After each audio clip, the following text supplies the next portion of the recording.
the brief was awareness. People don't know we sell home insurance. Let them know we sell home insurance.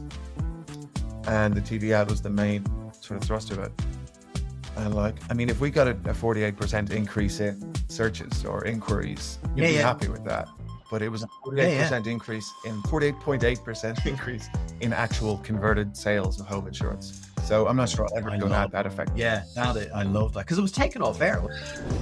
Welcome to That's What I Call Marketing, the podcast where you will hear from the leading lights in the marketing world and listen to their unique insights. Before we get into today's episode, if you are enjoying That's What I Call Marketing and can help us by rating or reviewing the show, it really does help us. And one other thing, if you could share this episode with one other person, who would that be and what would they like about it? Send it to them. It really does help us engage more people listening to these episodes. So think about that one person that might enjoy this episode and share it with them. So today's episode, I am joined by Mark Shanley. Now, again, here we have another Irish person making a splash globally. So Mark began his career at DDFH&B in Dublin. He was creative director and he worked in campaigns for the likes of Vodafone, Fives, the Special Olympics Ireland. In 2013, Mark made the move to London and he joined Widen and Kennedy. He worked on some big high-profile brands. He was creative director for Nike. Nothing Beats a Londoner campaign, which is an amazing campaign. He was involved with campaigns for Bud Light, Amazon, Angry Birds, definitely showcasing a bit of versatility there. And in 2020, he joined Adam and Eve DDB as creative director, and incredible work, obviously, that Adam and Eve do. And of course, one of the most talked about campaigns last year was Pot Noodle's Slurp campaign. And we are going to delve into that campaign today. I've loved Pot Noodle work for so long, and I think this is a brilliant campaign. And what they did with the criticism, oh, wait till you hear it. If you don't know about this campaign, you are going to love it. So listen, let's get straight into this episode with another Irish person making a mark globally. It's Mark Shanley, creative director of Adam and Eve DDB. If you would like to reach an engaged community of marketing leaders, get in touch with That's What I Call Marketing to discuss sponsorship opportunities. Mark, thanks a million for joining me. That's What I Call Marketing. Great to have you here. You obviously are Irish, but you started your career here in Dublin with DDFH&B, am I right? Yeah, that's right. Yeah, what feels like a long time ago. And I was interested, you worked on like lots of stuff, but like Fives was one of the brands you worked on. And anytime anyone mentions bananas, I do think of 5 times better than your average banana. Yeah. I think I was just post that tagline. Right. It had sort of evolved into a rip-off of 80s Weetabix. It was Guess Who Hasn't Had Their Fives. Okay. Yeah. We had a lot of fun with it though. They were a great client. Yeah, and like just such an interesting brand, like like bananas. Yeah. You know what I mean? But it was like the Vice banana. Yeah, but they're everywhere as well. You go to the UK and it's Five Bananas. It's Vice Bananas as well. And we shot an ad in a zoo in Bangkok. Actually, it was really good. Brian Dernan directed it. Yeah, long time ago, but it was really good. Very good. That's mad. I mean, we were joking about the script saying we should open on the beach somewhere, but we should open in a zoo in Bangkok. Of every creative you'll ever meet, I am by far the jammiest with We Open on a Beach. I've been very, very lucky with where I've shot commercials and the many beaches around the world I've shot on. But that was a particularly good one because there was my first partner, Kevin Barrington, had the idea in the briefing. And he stopped himself talking because he was like, oh, if I tell them the whole idea now, then I won't be able to faff about for a week. And we went and made it. And the only place we could get a chimp that we could train to throw a banana at the camera was in a zoo in Bangkok. But this is when you were still allowed to shoot with chimps and stuff. I'm sure you can do it all with AI now. Yeah, we got onto that. Yeah. You worked, I mean, thinking back to that time, it's probably... Is it over 10 years ago since you moved to London? Yeah, I've been in Ireland again for a year now, and I was in London for 10 years before that. So yeah.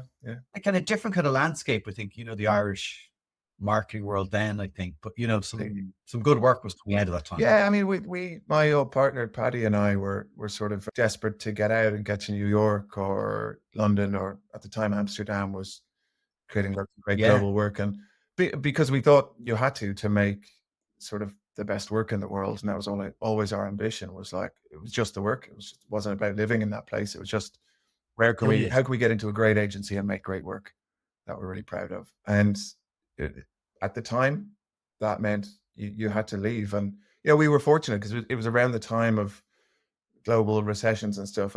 We left because we wanted to. We wanted to go and work in better agencies, but we didn't have to.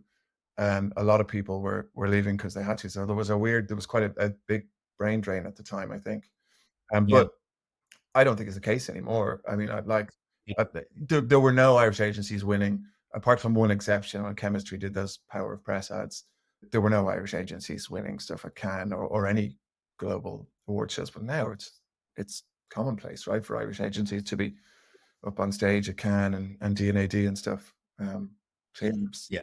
it's great. And in the mix for the global work, which is great to see. But it's always been a thing that annoyed me, and it feels rich coming from me who did leave and stayed away for 10 years. I mean, my plan was always like we'd go for 2 years or 3 years and then come back and be like, oh, the guys who worked at Widen, we could get any job in Dublin we wanted. And it just, that was a hard agency to leave, and London's a hard city to leave. So I ended up away for 10 years, and there was this perception that Irish agencies, I don't know, that this weren't as good as global counterparts. But it always bothered me that I looked at New Zealand, which, as every Irish person knows, is the same population size and, actually very similar people when you meet Kiwis. And yet they were making amazing work. And for years, always been punching way above their weight. And it made no sense to me. I could never understand why. I'm not actually sure, I still don't understand why, but it's not the case anymore, which is the nice thing. I think it was probably about ambition. Paddy and I went to Widen, and I thought we'd be surrounded by all these creative geniuses. And, we were surrounded by lots of great creative people and great strategy people and stuff. But it's not like I didn't work with brilliant creative people in Dublin.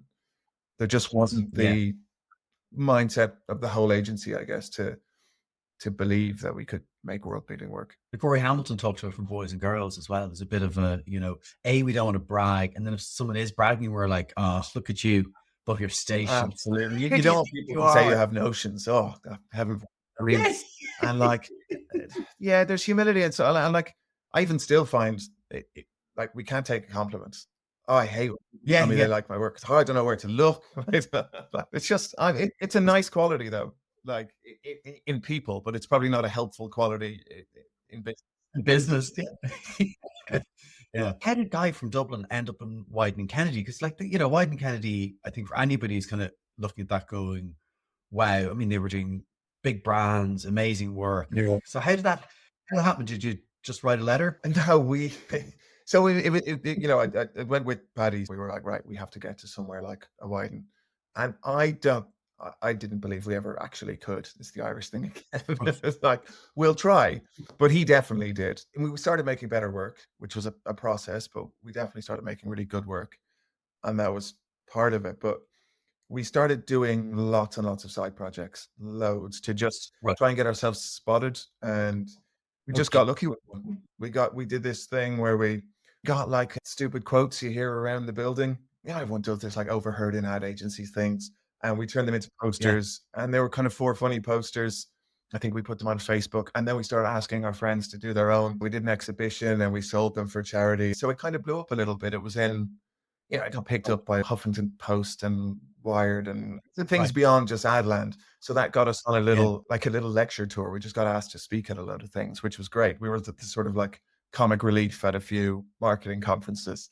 And then I guess someone at Widen saw our book and realized it wasn't half bad, and it wasn't great, being honest, but it had potential. So we got lucky. We got offered a dream job at Widen in London. Yeah, it must be that moment of kind of, I don't know, was a call or like how an email. I remember the email. It said the subject matter was Widen and Kennedy calling, and I thought it was maybe going to be for another like lecture or something. I remember the room we were in. I was sitting beside Paddy.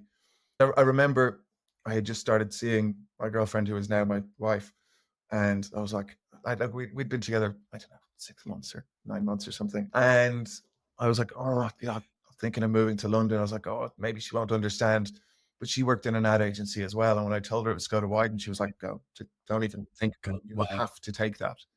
Fortunately, she came too. Okay, that's good. That's good. It all worked out. Yeah, you got to work again on Amazing, like Nike being a client of of Widen's, and you got to work on Nothing Beats a Londoner campaign, like again, like really big, well Yeah. known, still Well, recognized today campaign. we had to earn Nike because we got hired to work on Tesco, and whatever way the sort of cookie crumbles, we never actually made any Tesco work. But our first campaign was a Nike thing, and it was just because we would hang around at the pub and talk about football, and eventually the Nike creative directors were like, "You guys really like football. We should give you a football brief." And the first one was an England kit launch. How is that for an Irish guy? I'm sorry. You know what? It was weird at first, but now I have done 3 or 4 England campaigns. I've done England campaigns for Budweiser and for Nike. Paddy was a big United fan as well. We're both big Man United fans. We did the Liverpool kit launch and a whole Liverpool brand campaign for Nike. I went up to Anfield to meet them all and do the tour and do the sort of like a induction sort of thing. I really wanted to hate them. I went up there really petty and juvenile, wanting to hate the whole city. And they're just like the nicest people. The people at the club were like the best people I've ever met. I don't know. You should put it aside and just be a professional. Yeah, but it is because I saw that work, and because again, it's really such well known work that you've done. But when I saw the England kits, I was like, oh my god, like how would you how do you explain that? Yeah, I still never say we in a room. It's still never ever will say we, and I still am very honest about the fact that I want this to be a great campaign, but I will laugh when you go out on penalties in the semis or in the finals. Even better. I love when they get all the way to the end and then go out on penalties. That's the best. But it's funny. We had like here, my son's a massive Liverpool fan, which you got to call him disappointment because we're United, and then we're watching like the Euros or anything like that England are in, and they're all like they're kind of cheering for anybody else, and my wife is constantly saying to them, like, so many of the players that you love and support play for that team. We're very petty, really. Aren't we? But my kids were all, or 2 of them were born in London. So actually the oldest one, when we watched England lose the last final against Spain in the Euros, he burst into tears because he grew up in England. And he couldn't understand why everyone he met for the week leading up to the final was up for Spain. He just couldn't process it. Because same thing, like, he loved Marcus Rashford, and Marcus Rashford was on the England team. And yeah, it's one of those things, isn't it? You're right. We're petty. We are, but it's fine. We don't like taking compliments, really. I even listen to like, God, the Irish are troubled. Yeah, but it's well documented why. This podcast isn't long enough to go into it. When you think about that time at Widen Kennedy, because it was interesting there, you said that you did obviously work with some brilliant people, but like not necessarily, there was brilliance here in Dublin as well, right? So, but there is that kind of Widen Kennedy aura, I guess. It must be an incredible place. Yeah, it is. I mean, and all the Widen offices have that aura. I've been in them all, but I've been in 4 or 5 of them, and yeah, there is just an aura to the place. It's a special place, and all agencies have their ups and downs, and it's just a roller coaster. Sometimes they're making great work, sometimes they're not for a few years, but it always feels like a place that will bounce back, and it always does. Yeah. Like whether globally or the London office or the Amsterdam office, if they're ever not making great work for a while, more is just around the corner, because there's I don't know what it is. There's just something about the place. And that's interesting. You can talk about that, the work and the dips sometimes, and not to overdo the football analogy, but I sometimes think it's like the striker, right? That's just slightly out of form, and it's just going to take the goals to come, and then it's just bang, 100%. It's hot streaks, isn't it? Like you get on a roll, and then everyone's confidence is up, and you go into a pitch, not in an arrogant way, but in a like, of course we're going to win. We're on fire. It's yeah. And I mean, I personally, I am a confidence player. Like, I never realized it. It's just my normal amount of imposter syndrome and sort of how insecure I am as a person, never mind as a professional. I literally am the ultimate confidence player. So if I'm feeling down, my work is rubbish. But I'm aware of it now, though, so yeah, so I've done a lot of work. How does an agency get out of that? Are there things that you've learned on the way to get out of it? It's the work. It's only ever the work, because like ad agencies, ad agencies are just the people, right? Like what we sell is blocks of those people's time. Yeah. But I don't know. I saw years ago someone who was I think he was CCO of the Amsterdam office, described Widen as a place that hires really interesting people who have a point of view, and then it rents those point of views to brands. I was like, that's a Right. really cool way of looking at it. So I think when you're in those lows, it's always, you just have to double down and focus on the work, because it's a great piece of work that is going to make you famous. You're judged on the work. The work is your product. Yeah. Yeah. It's a tough one because you can just, the slumps come and Places with an amazing culture and people love working there, but they don't make any good work. I've no interest in working at a place like that. I've no interest in working somewhere where I don't feel like I will get to make things I am proud of. I've never dreaded a Monday in my whole career. Like I don't, people talk about the fear. I've never understood it, because I love like going to work on a Monday morning. Isn't that wonderful? I mean, it Yeah, is. yeah. And I think it allows you to have that if you really love it. That's it. It's like my job is my hobby. Maybe that makes me maybe I have a bad work-life balance, but I don't work on the weekends. I don't work at night really, unless there's something going on. But I love this. Like I watch movies and I enjoy the movie, but I'm also going, oh, that was a cool shot. That'd be good in an ad. If I'm ever making an ad about this, it'd be cool if the camera did that. Like it's, it's an obsession, but it's like, it's a really good obsession because it's fun. This is a really fun job. It is, isn't it? Like it is. And I think, like I'm a bit the same. Like I love doing this because I love talking to people about marketing, advertising, all of it. And it's really sad sometimes when I say it out loud. I know. Yeah, I do feel it does feel kind of sad. I think it makes me both good at my job and also like helps prevent me getting burnt out and stuff. Like this is what I want. Yeah. And I did quit advertising one time, and a few months away made me realize, no, this is what I want to do. Did you? I didn't know Yeah, that. I in the pandemic, I was still at Widen London. I left because they needed to let, like most agencies, they needed to let a lot of people go. And before they started making the lists, they said, look, does anyone want to take voluntary redundancy? And I was like, do you know what? I'm just a bit burnt out. I was just a bit burnt out from Nike. It's pretty intense. I think anyone who's in any agency anywhere in the world will tell you the same thing. It's really, really intense. And I just needed a break. So I thought I would quit advertising, and I just took a summer off. It was lovely. Spent a summer hanging out with my 2-year-old, which you don't really get to do once you start your career. Take a whole summer off.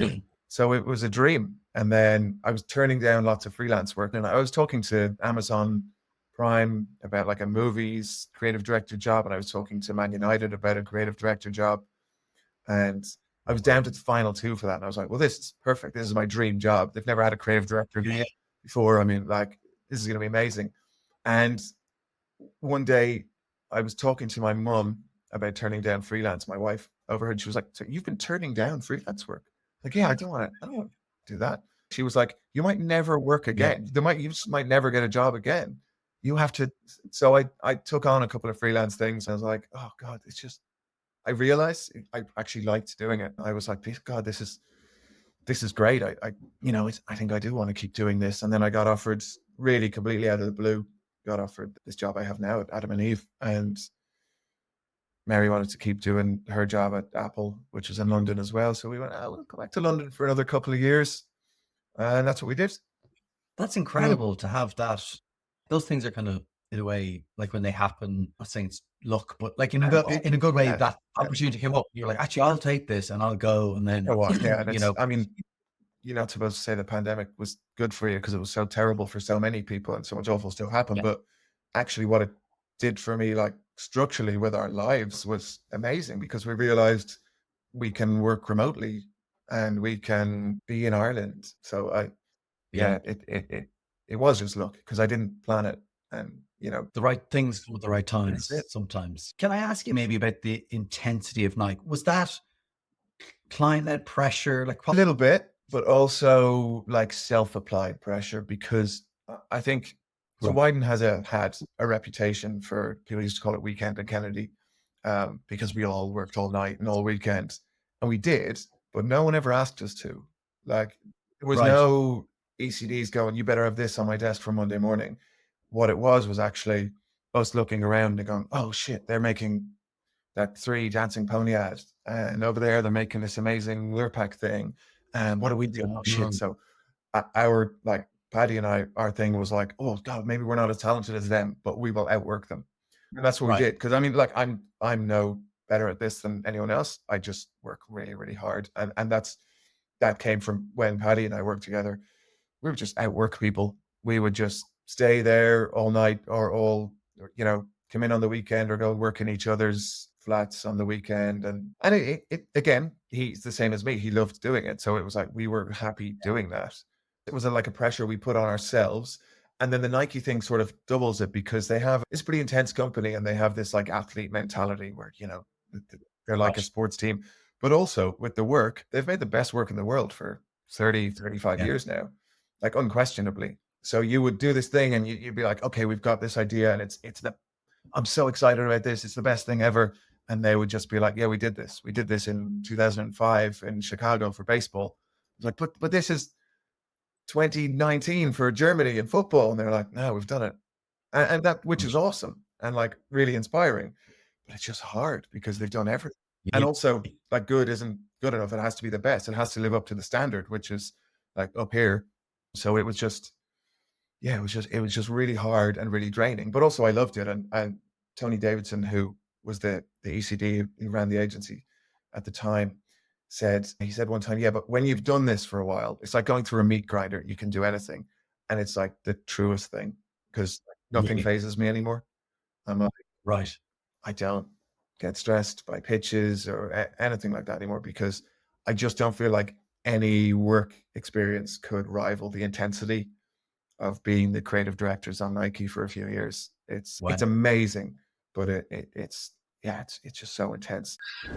You are listening to That's What I Call Marketing. If you would like to reach an engaged community of marketing leaders, get in touch with That's What I Call Marketing to discuss sponsorship opportunities.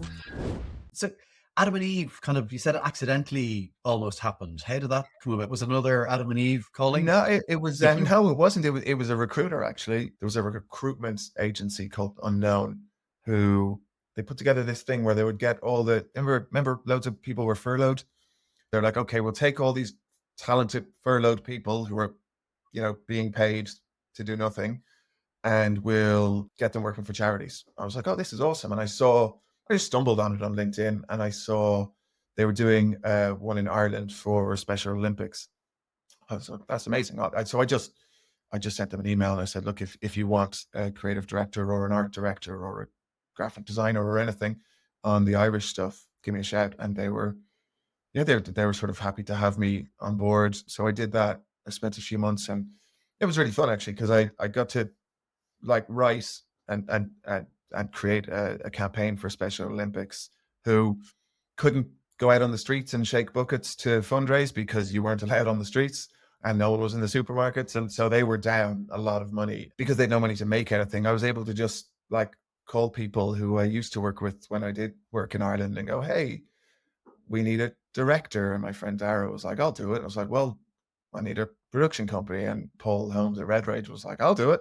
And like so many people, like just everyone we needed, basically designers and photographers. Like Adrian Stewart, brilliant photographer who I worked with years ago on The Lottery. Again, he was like, yep, I'll do some amazing portraits for nothing. So everyone just sort of came out of the woodwork and was very happy to help. And they got Colin Farrell to do the voiceover. So that recruitment company who put that thing together, I think they just reached out to Adam and Eve and were like, hey, we got this guy. Mike and Ant and Rick at Adam and Eve were like, hey, come on in. You can, you can work on all the football stuff. You can work on FIFA and Adidas. And it was great. Yeah. I mean, I came in, and the first thing I did was lose a FIFA pitch. So I never actually worked on FIFA. But I did some Adidas stuff. And then, yeah, I mean, Adam and Eve has been amazing. I never really saw myself working in another ad agency. Will I be able to figure this place out? And also I'd always had a partner, and I was going to work on my own at Adam and Eve, and yeah, it's been great. You worked on amazing work at Adam and Eve, and I think when I sent it over to you as well, I have the word controversy in brackets because I don't think it's right, but the John Lewis home insurance ad definitely made some headlines. Yeah, it probably is. Controversy is probably a fair a fair word. But you know what? I think it was just like a slow news week. And I think if we'd made that campaign 10 years previous and people didn't have Twitter, it would have been just a couple of conversations in the pub. Maybe someone would have phoned Jeremy Vine on Radio 2 to complain. But like instead, because there's Twitter, it just became a bit of a like a storm in a teacup. It was just a storm in a teacup. And maybe people don't know the work. I'm sure people don't know the work, but it was a sequel. There was a really beautiful ad years ago where a little girl in a tutu and a little ballet outfit dances around the house and knocks things over. Yeah. And I'm trying to remember what the line is. Let life happen was the line we'd written for this sequel. And actually, the strategist, our new head of strategy, Will Grundy, wrote it, I think. It was in the brief. The line was in the brief, which makes things really easy for a creative. Yeah. But we were like, well, we'll do a modern version. And it's a little boy and he puts on his mum's clothes and he puts on her makeup and he just wrecks the house by just same thing, dancing about and like he's making a music video. I will shoot it like a fun music video with a kid. And then at the end, you can say, let life happen. Because, you know, he's just being a kid, but he wrecks the house. Yeah. And, you know, every parent can relate and super simple, incredibly simple idea. And yeah, the sort of the culture war people decided that it was like a Trojan horse for something. But it John Lewis weren't pushing an agenda. It was just like they were accused of having like a trans agenda and stuff. I was like, Yeah. of course there wasn't one. It was a little kid dressed. I dressed up in my mum's clothes all the time. I was going to say, like, every child, I think, Yeah. is like does it, still does it. Like, there's no, there was like, no influence of anything. It was just a fun, silly, playful ad. It was beautifully directed and put together. We got a Stevie Nicks song. Stevie Nicks came to its defense on Twitter, which was like big career moment for me. You know, sometimes you get to use really famous songs. You're like, I'm sure the artist doesn't even know that this song is in an ad. I was like, I loved that she saw the ad and came to its defense on Twitter. But it was, yeah, it was a slow news week, I think, because it really was the biggest story in it's the news in the huge. UK that week until someone walked into an MP's office and stabbed him. That took over. And then all of a sudden, no one cared about the John Lewis ad. But it was massive. But the amazing thing was it resulted in a 48% increase in John Lewis home insurance sales, which is by far and away the most effective thing I've ever done in my career. The brief was awareness. People don't know we sell home insurance. Let them know we sell home insurance. And the TV ad was the main sort of thrust of it. And like, I mean, if we got a 48% increase in searches or inquiries, you'd be happy with that. But it was a 48% increase in 48.8% increase in actual converted sales of home insurance. So I'm not sure I'll ever go at that effect. Yeah, I love that because it was taken off air, wasn't it? It was taken off air, but annoyingly, it was actually taken off air not for those reasons. Like John Lewis they were really great about it. They were like, no, we bought this idea, we like this idea, and we're standing by our principles. Like, hold fast, we're not backing down here. We're not changing it because some people are pretending to be offended by it.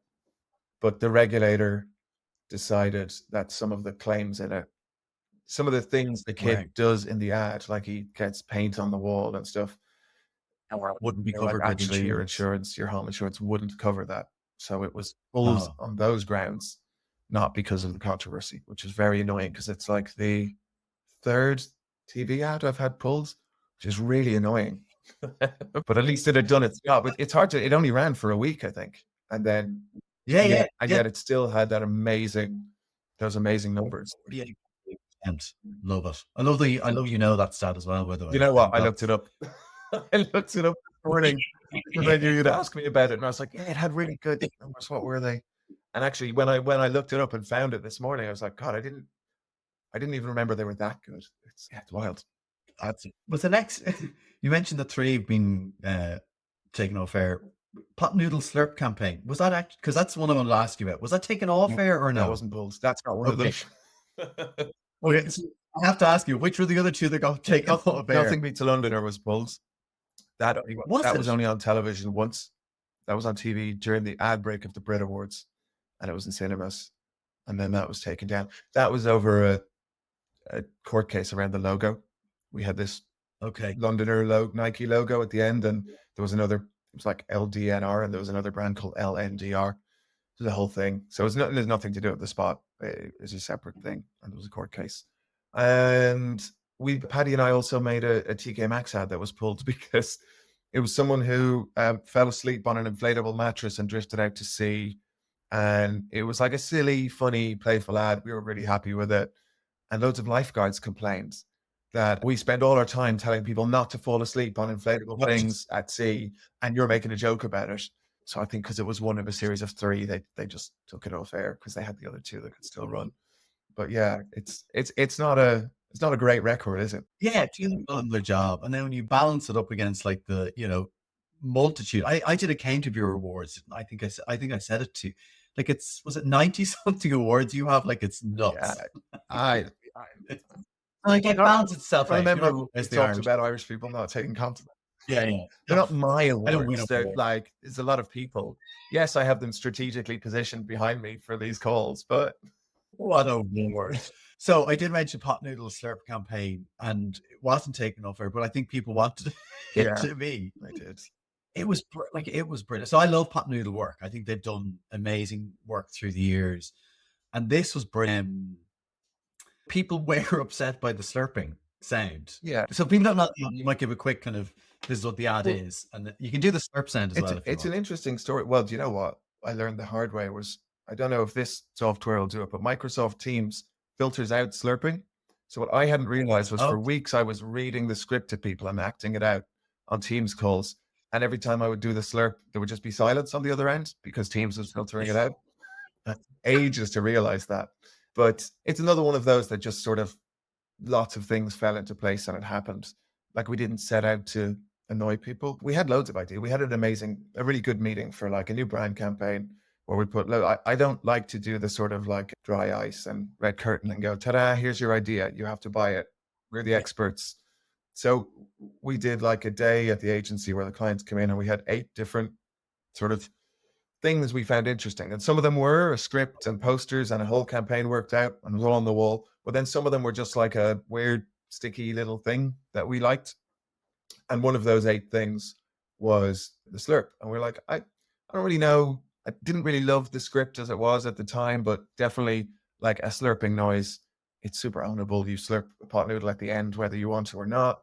And it's kind of like, it's sticky because it's a bit annoying. It's rude. And again, you like you said, pot noodle as a brand is like traditionally kind of subversive. And it was like, I mean, yeah. years ago, it was the slag of all snacks. And it went into testing with another route. And everyone way preferred the other route, which was about the voice in the back of your head telling you not to eat it. And we had like made an actual little mouth that was going to be in the back of someone's head. And it was really weird and subversive and a bit gross. And so I loved it. And the slurp won in research. We were like, okay, we're going to do the slurp. But like I said, I never really loved the script. So we kept trying to beat it. And we didn't. And so we went ahead and made this one. We had an edit. So before we went into online, we researched the edit, and confusion was in the 96th percentile on first viewing of the edit. And on second viewing of the edit, confusion was in the 98th percentile, which means that on second viewing, people were more confused. So it wasn't a great, it was a metaphor where this woman, every time anything satisfied her, she would let out a little slurp noise and then save the biggest slurp for when she finished her pot noodle, the most satisfying thing of her day. Just fine on paper, but it's just one of those ones that happens sometimes. It just didn't work. It just didn't translate to film. And we were like, oh shit. So basically like the research scores were so low, they were all in the red. Like you can't run this. And we spent the money making it. So instead of parking it, we sat around this table in the agency and we were like, well, what could we do to fix it? And we had this idea. We would just take this 30-second ad and throw away all the metaphor, and you're just left with a 20-second. So this isn't what we set out to shoot, but this is what we had. And nothing happens. A woman makes a pot noodle and she slurps it really, really loudly. She just eats a noodle and she slurps it so loud, everyone in the office turns and looks. But what we shot, those people were looking at different things. So it was a pivot. You just have to be really open-minded, being willing to pivot and not being like, no, we shot this, it has to be this. So we threw away the 30 and we had a 20, which actually, media people were very happy about because we were able to be more efficient with the media with the 20. And before it went on air, Rick, who is our outgoing chief creative officer now, he suffers from misophonia, which 1 in 5 people, apparently, according to the NHS website, suffer from in the UK, which is like this sort of revulsion. When you hear eating noises, you find it very, very, you have intense emotional reactions to it, I think. Yeah. So, and it's not just eating noises, it's lots of noises, but eating noises for most people is one of the triggers for it. So you can't eat an apple around him. He was like, we should be prepared. This is going to piss off. He's like, yeah, it's funny now and it's weird and it's very pot noodle, but this is going to piss people off. We should be prepared for the backlash. And that's where it all came from. So we knew there would be complaints. We knew some people wouldn't like it. And eventually we settled on, let's wait till people complain, take it off air. And then we partnered with Meta to do like this thing with the data where we could look at if someone skipped it once the slurping starts, we could see exactly when people skipped it. So we could assume that if they skipped it when the slurping started, it's because they were revolted by the slurping. It's not unreasonable. But then we could look at the sort of data that Meta has on them and see what they do like. So what do they find satisfying? Because pot noodle is supposed to be satisfying. And then we replace the slurping sounds with things they did find satisfying. So if they watched a lot of cute baby videos, we put a baby thing in and we reserved the ad to them. So we literally, we made like 48 new edits. We wanted 50, but it's hard to come up with 50 different sound effects that are funny. But it was really fun to do. And like, again, it was one of those things, no one had done it before. So it felt really fresh and really cool. But yeah, we reserved those edits to everyone. And on TV as well, if you were watching like Super Sunday on Match of the Day, there was a football one would come on, or we put in the Brit Awards with someone doing silly things. And yeah, it was very successful. Actually, one of the triggers, the first complaint was in Dublin, actually, because there's a big, the huge bus stop outside UCD. Going into town. The local team here in Dublin localized the campaign, and they put a giant pot noodle on the top of the bus stop, and they put a sensor in the bus stop. So when you walked into it, it would start slurping at you. So if you stood at the bus stop at UCD, the bus stop would slurp at you. We got this really aggressive email. Someone was like, I have aggressively negative feelings towards your brand. Everyone who worked on this should be fired. And that was the first complaint. That was the first thing that went live. We weren't deliberately trying to upset people or annoy people, but we knew it was provocative and it would get some traction. And like, that's the dream for me, like just work that is provocative. Because I mean, like life's too short for boring ads, isn't it? And there's so many. Like think about it, like there's so many. The ad break comes on, you pick up your phone and start scrolling. Like if you can make things that are provocative without being upsetting, at least you're cutting through. Like that's half the battle, isn't it? I think it's all the battle, because it's like, and it was brilliant. And then when I read about the reaction, I think the great thing is that you were prepared for the reaction, because if you weren't, you might have gone into a bit of a, the usual thing that happens. Then people go, oh, like, what are we going to do? And like one complaint, people, I've had that before. People are like, oh, loads of people are complaining about this. How this many? Is the thing. And that's the problem with social media. That was the John Lewis thing. It was like, there's a boycott. People are boycotting. And like the media company did they can scan Twitter, and they were like, 6 people have said they're never going to shop at John Lewis again. I'm like, I think we should be okay with that. And we were, because it's the same thing, isn't it? But yeah, we were able to just make it really fun. And like, we did a full page press apology that looked like a really formal apology from Unilever, because it was an apology. We were apologizing, but then it had a QR code that linked you to all these funny edits with different sounds. And yeah, we put a trigger warning on it. We did a radio ad with trigger warning on it. And it was like, but it was a real trigger warning, but we were poking fun at the whole thing and able to be. But this is the nice thing about it being a playful brand, which is great to see. And I think, I don't know, maybe there was a bit of timing as well, but I don't mean timing in the sense of nothing was going on, but I mean, I think we'd seen a lot of really boring work. I don't know why I think that. I think it stood out because there was enough enjoyable. We got through such a vanilla period. It stood out to me because it felt like, oh God, we need this. Is this going to help people make work that's enjoyable again? Because it should be enjoyable, and enjoyable is different for every brand. And I think also we had reached sort of peak purpose. I mean, Pot Noodle even had was a purpose. Yeah, I remember when every brand had to have a purpose, and it was a big thing at Unilever. And Pot Noodle's purpose was when I came on, to the account 4 years ago, was cook less, live more. And it was like, we don't need to enrich people's lives. We just need to fill their stomach for, £1.20 and enable them to make their lunch in 4 minutes instead of faffing about or whatever. And I think that realization that like we can be one of those brands that's just fun is Yeah. was a big unlock for the Yeah. brand. And I think again it's just timing, right? I think Pot Noodle, it's just food. It's just a snack. Yeah.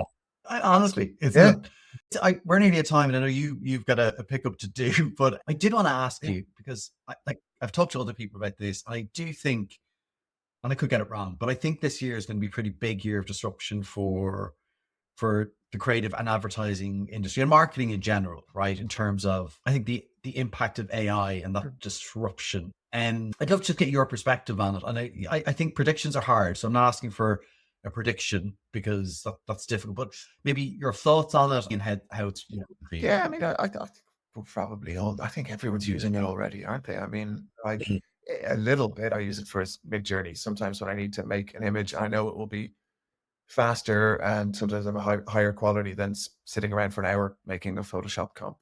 I think the hysteria is a bit overblown. I think you're right. This year will be big because the thing is, it's nowhere near where it's going to get to. So people are going, yeah, it makes ads, but the ads are shit.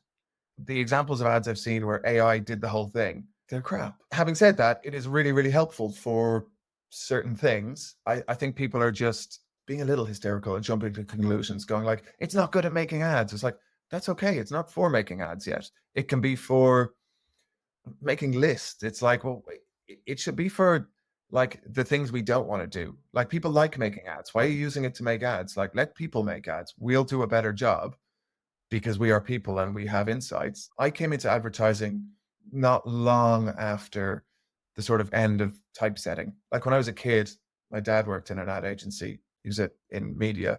And I used to go into the studio in what was then Wilson Hartnell in Leeson Park on a Saturday morning.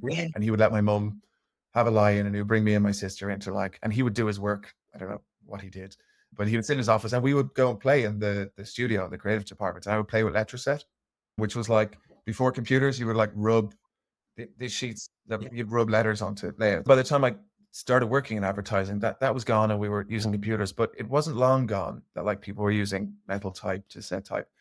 And there was this whole cohort of people, the other typesetters had been replaced, and the airbrushers had all been replaced by computers, and some of them adapted and became experts at typography on a Mac, and some of them just went away. And I think it's just that happening again. Yeah, like I was presented a lot of headlines recently, and I said, who wrote these so quickly?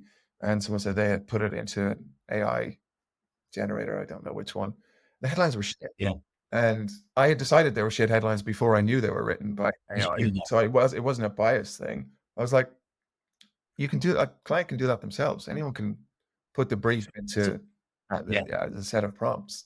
Like they don't need us for that yet. What they need us for is the actual insights and the humanity that we bring to the process. So yeah, look, this year it's going to get better at post stuff. I don't know if I worked in post-production, I might be a bit more nervous, but like what we do, certainly what I do, it is a lot about taste, and like it's about like humanity and our taste. And it's nowhere near able to do what we do at the moment in advertising. When it is, it's not just us who's going to be replaced. Everything will be replaced. So it's like a bigger conversation for all of mankind. It will be replacing every single one of us, apart from people who physically get out there and work with their hands. Yeah. It's funny. My dad says that to me about my kids, going, they need a trade. They need something with their hands because, if they don't, you're going to go, it's going to replace the creatives because marketeers are going to go to AI. It's like, well, why will we need marketeers then? It's going to replace them as well. And it's going to replace accountants. And why can't it replace lawyers? It's definitely not better than people are at making creative advertising, not at making good stuff. It can make stuff. That's what I was going to say. Any of it be any good yet? I think that's where we're at now, and you've even used the word yet, I think that's an important probably word, but where we're at now, I think is, and you know this probably as well as anybody else, there's a lot of mediocre to bad work out there, right? And even System 1 has kind of shown cow chewing grass yeah, performs I better hated than that. grass. It was so disheartening. Yeah. And so I think that's probably where the challenge is going to lie, is maybe clients who are okay with mediocre are going to be okay with that set of headlines that you got presented to you. Yeah. But because you, and you've talked about it here a lot, is you care about the work and you care about great work. So I think there's just going to be this I don't know, like a shift and I don't know if it's the right one. It might mean that like actually more of the clients who want to do great work will come to you, and then the mediocre, I don't know. It's just right. Maybe the gulf between average work and great work will widen even more, because people will now have an even lower bar for that stuff at the bottom end. Because you're right, there are lots of people who can't afford to go to that agency, and now they will be able to churn out whole TV ads and loads of social content and shoots for their products in situ, and all sorts. And that's awesome that like AI can do that. And it's going to be an invaluable tool it's already an invaluable tool for all of us, but that's what it is, man. It's a tool. It's a tool the way the computer is a tool. Like, it's not going to go into rooms and talk to people and do what we do, or maybe it will someday. But I mean, I'm excited about it rather than nervous about losing my job to it. You're right. And because like your example is great. People that, when typesetting went, and people that learned it to start using it, using the computers, like I think that's what it is. And just God's going to be fast. And it happened with the internet then. That's why you just have to stay on top. Like, I live in constant fear of the fact that there are no old people in advertising. And I'm like, but when I'm like 60, I'll probably still have a mortgage. So I probably can't afford to be out of work. So I'm really conscious of not being one of those people who allows technology to move on so much and they don't know what it is. So I'm like, when the TikToks and all the new things come along, you don't have to be into them. You don't have to be good at making things with them, but you have to be aware of them and know how to talk about them and who are the right people to work with to make stuff with them and make stuff on them. Because this year it's AI, last year it was TikTok, the year before it was whatever, and it'll be something else next year. And like, that's just this industry. And you have to be that person who stays on top of those things. Yeah. I think that we're lucky to be in an industry that allows us to be curious. And so if you're curious, you know what I mean? You can actually this is a great place to be the curious ones. Yeah, I just think it's important to be one of those people that is embracing new technologies instead of like battening down the hatches. Because it's not going away. Listen, Mark, thanks a million. I really appreciate that you taking the time out. Delighted to talk to you, and you're again bashful and shy and all Irish. But I'm going to put a link to just your work, because I just think it's really worth people going and having a look at it, because there's some incredible work there. And as Ronnie Wafer said to me about her, it's third party endorsed. So it's not me saying it, it's not you saying it. There's awards that's that makes it easier to take the compliment. Thank you. Yeah. Mark, thanks a million. Pleasure. Great to talk to you. Well, I hope you enjoyed that episode with Mark. And, I said at the start, here's another Irish person making a mark globally. And I'm proud of Irish people who are doing incredible work, and not just incredible work globally, but just incredible work. And we try showcase them here as often as I can. And that's what I call marketing. We are a creative island. We are an island of artists and storytellers, and we can really do great work and punch with the best in the world. And that is certainly what Mark is doing. I hope you enjoyed the Pot Noodle Slurp story. I know there's so much more that we talked about, but I just loved what they did initially, and I love how they reacted to the so-called criticism of the campaign, and a highly effective campaign it has been. Really hope you enjoyed the episode. I said at the start, is there one person you would share this episode with? Who is it? Is it someone on the brand side who you think would really value hearing a creative director's perspective? Or is it someone on your team who's maybe a junior up-and-coming art director or copywriter that you think would listen to Mark and kind of be almost see the mentorship that he's able to give through his stories? Well, look, share the episode with them, and then if you can rate and review the episode, other people will discover it. So that is an amazing way for us to grow and continue to build on this podcast. That's what I call marketing. I didn't mention, I first bumped into Mark at Cannes, and that's a great thing about Cannes. You bump into all these amazing people. And I asked him to be on That's What I Call Marketing, and he agreed. And we're going to be back at Cannes this year. And it can only happen with the help of a sponsor. So I am looking for somebody to get involved with That's What I Call Marketing. We're always looking for sponsors. It helps keep the show on the air and just reduce costs that I have personally as my passion project. And Cannes, I really would love to get someone involved with sponsoring the episodes coming out of the Cannes sessions. You can see all the work we did last year from Cam, amazing interviews. So look, I'm on LinkedIn. You can find me there. Drop me a note and I'll send you the sponsorship kit and work with you on making sure we get amazing content together.